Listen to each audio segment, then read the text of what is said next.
Exodus 31 to 33, God said he was the one who gifted people with the talent to make all the items for the tabernacle. He has gifted us as well for the purpose of using those gifts to bring glory to his name. God instructed the Israelites to observe the Sabbath as a day of rest, and this is a good principle for us as well. We may worship God on any day, and in fact should worship him in our fellowship with him every day, but the principle for resting is a good one. Ultimately, we rest in Jesus Christ, and he is our Sabbath. We can rest in Christ 24 hours a day, 7 days a week. God gave the 2 stone tablets to Moses here. The people got impatient, waiting for Moses to return. They were weary of a God without a face and convinced Aaron to fashion a golden calf. They were unhappy with how God was being God and created their own image of God. We see people doing this in our society today, fashioning their own God, a God that approves of their sinful, selfish ways, a God who does not hold them accountable for how they live, a God who doesn't care if they do things their own way. This God doesn't really exist.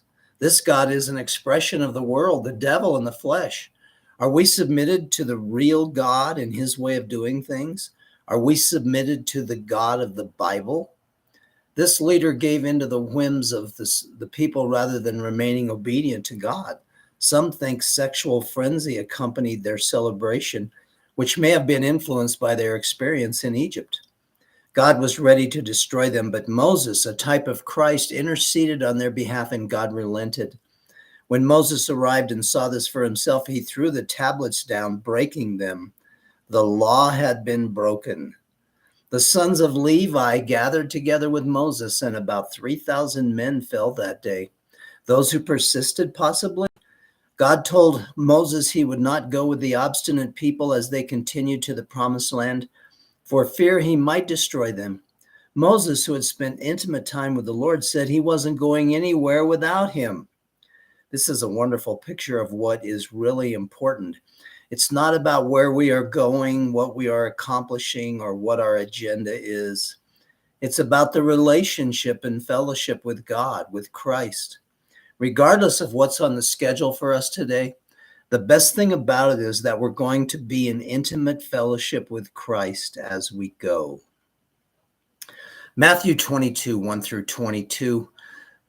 Jesus told a parable of the wedding feast. The king represents God, who invites all to the feast, but they are not interested. They have more important things to do. Is this you? The king's servants went out and invited both evil and good, even the Gentiles, and the wedding hall was filled. One showed up without wedding clothes on. It's interesting that the man, when confronted, was speechless. We can't attend the wedding feast without being clothed in Christ. If we are not clothed in Christ, there will be absolutely nothing to say. He was assigned by the king to outer darkness, where there is weeping and gnashing of teeth, eternal torment without God. This is Jesus saying this and warning us. There is a very real heaven that we can have through faith in Christ, but there is a very real lake of fire waiting for us if we reject Jesus. The religious leaders tried to trick Jesus, asking him if they should pay taxes. Jesus said we should render to Caesar the things that are Caesar's, and to God the things that are God's. There are 2 spheres of authority here, and we have an obligation to both in proper measure. God's ideal is that government operate in a way that serves, protects, and does what is good for the people. If the government does not do this, we as believers follow and stay loyal to God, not the government.